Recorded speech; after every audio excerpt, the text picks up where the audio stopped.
Wait a minute. Was this man killed because of masturbation?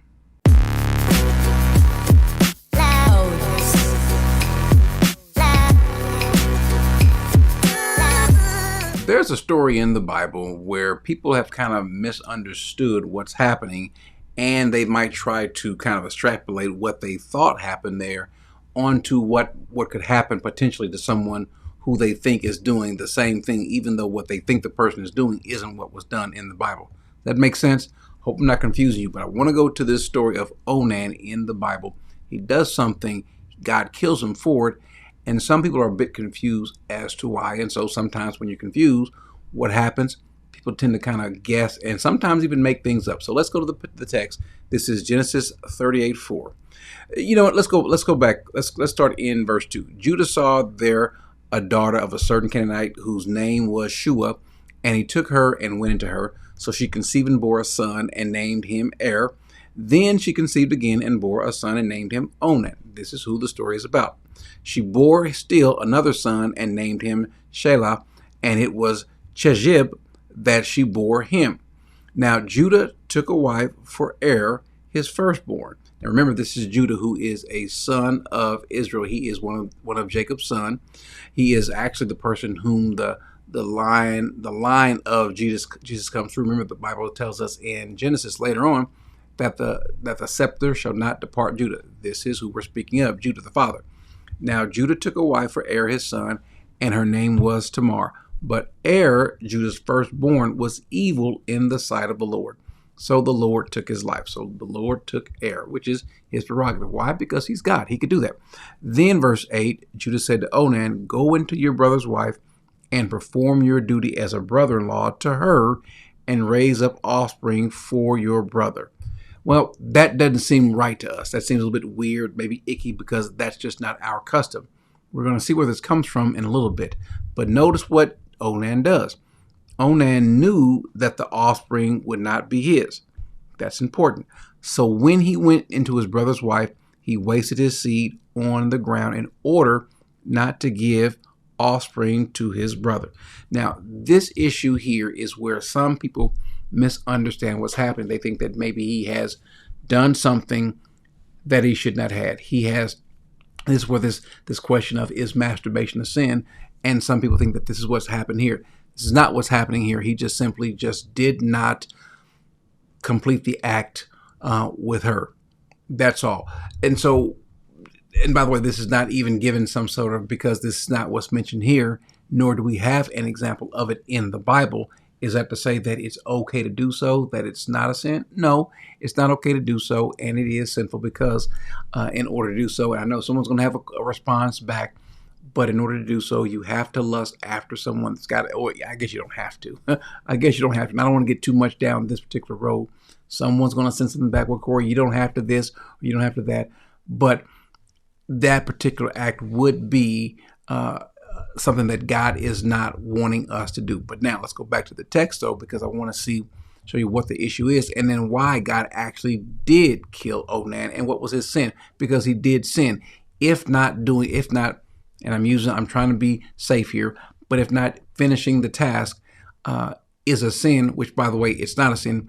If it were a sin, well, then that's why he was killed. But that's not why he was killed, because that's not a sin. He was killed, or to say, put it this way, it's also not a sin to do what he did. Well, then, Corey, why was he killed? Well, let's get to it. But what he did was displeasing in the sight of the Lord. So he took his life. But does the Bible tell us why it was displeasing in the sight of the Lord? Well, before we make up anything, let's just read some more. Then Judah said to his daughter-in-law Tamar, "Remain a widow in your father's house until my son Shelah grows up, for he thought that I am afraid that he too may die like his brother." So Tamar went and lived in her father's house. Now, God has taken the life of Onan. Why? And remember, the next son is up in line to fulfill the duty, that is to provide an heir for the first son, even though this particular son, the first one, did evil in the Lord's sight. Remember, the Bible said that he was evil in the sight of the Lord, so the Lord took him. Well, why do you have to perpetuate his line? Well, There's a reason for that. Let's go to Deuteronomy 25:5. He says, when brothers live together and one of them dies and has no son, the wife of the deceased shall not be married outside the family to a strange man. Her husband's brother shall go into her and take her to himself as a wife and perform the duty of a husband's brother to her. It shall be that the firstborn whom she bears shall assume the name of his dead brother, not the brother who has actually fathered the child, but the brother who has passed away, so that his name will not be blotted out from Israel. In other words, you want to leave a posterity, you want to leave a descendant line from yourself. That's the goal of these people. And of course, we're the same way. We want to have children and grandchildren and great-grandchildren after us, even long after we're gone. And so that's the point. Now, verse 7. But if the man does not desire to take his brother's wife, then his brother's wife shall go up to the gate to the elders and say, my husband's brother refuses to establish a name for his brother in Israel. He is not willing to perform the duty of a husband's brother to me. Then the elders of his city shall summon him and speak to him. And if he persists and says, I do not desire to take her, then his brother's wife shall come to him in the sight of the elders and pull his sandal off his foot and spit in his face, and she shall declare, thus it is done to the man who does not build up his brother's house. In Israel his name shall be called the house of him whose sandal was removed. And so he has a duty to perform, but if he doesn't wish to, then there is a bit of a punishment for this. Now we see this, what we call this kinsman redeemer. We see this show up in Ruth. Remember, Ruth is to be married off to someone in the family. And so in Ruth 3:9, he said, who are you? And she answered, I am Ruth, your maid. So spread your covering over your maid, for you are a close relative. Then he said, may you be blessed by the Lord, or of the Lord, my daughter. You have shown your last kindness to be better than the first by not going after young men, whether poor or rich. Now, my daughter, do not fear. I will do for you whatever you ask. For all my people in the city know that you are a woman of excellence. Now it is true, I am a close relative. Look what he says. However, there is a relative closer than I am. Remain this night, and in the morning comes, if he will redeem you, good. Let him redeem you. But if he does not wish to redeem you, then I will redeem you as the Lord lives. And so what he's speaking of is offering her a line or redeemer. This is where we get this whole notion of a kinsman redeemer. But the closer relative will also be the one. And so this is kind of similar to what's happening with Onan. But going back to Onan, why was God displeased with Onan? Onan did not want to have the child that would not be his. So why was this displeasing? Well, here's his sin. Let's go over to Leviticus 18 and 20. In Leviticus 18, let's start in verse 16 here. And then notice what it says. You shall not uncover the nakedness of your brother's wife. It is your brother's nakedness. Chapter 20, verse 21. If there is a man who takes his brother's wife, it is abhorrent. He has uncovered his brother's nakedness. They will be childless. So there is a rule that also coincides with this. You are not to be with your brother's wife just for the sake of being with your brother's wife. Well, what did Onan do? Onan decided to just be with his brother's wife for the sake of it. Notice what he says. Then verse 9, Onan knew that the offspring would not be his own. So when he went to his brother's wife, he wasted his seed on the ground in order not to give an offspring to his brother. Well, what's the problem? The problem is you are now just sleeping with her just to be with her. If you did not want to do this, if you did not want to have or redeem your brother's wife like you're supposed to, well, then you follow through with what God requires. But you can't just sleep with her just to be with her just because.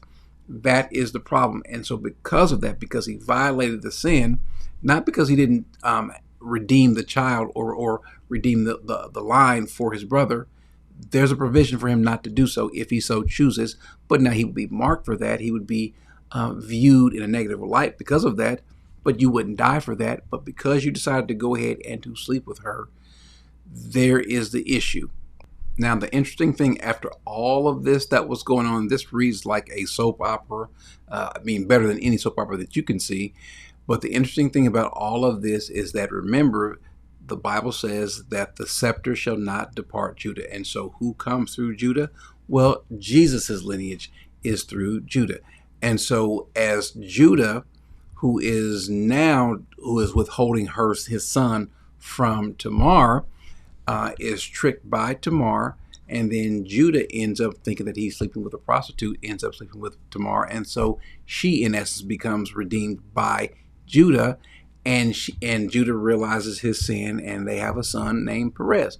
Well, what's interesting about that? Well, if we go to Matthew chapter 1, verse 2, Abraham was the father of Isaac, Isaac the father of Jacob, Jacob the father of Judah, and his brother Judah was the father of Perez and Zerah by Tamar. And as we drop down further, we find out that this is the line that goes through Ruth and Boaz and David, and ultimately the genealogy of Jesus is through them. And so the interesting part is that God is trying to develop a posterity from this different line, but even if it weren't because of it's Jacob and his children, even still the rule is the same, and you cannot do what Onan did, was just to get kind of a free chance at sleeping with this woman. No, there were rules against that, and because of that, because of his deceptiveness and the sin, God took his life, not for spilling his seed on the ground, not for masturbating, not for any of those things, but for disobeying God. So I hope this helps. Hope this encourages you even to go more into the scriptures, look more and more. There are a bunch of interesting stories like this where some of these questions that come up, we can easily answer by just going to the text and see what the text says. Amen.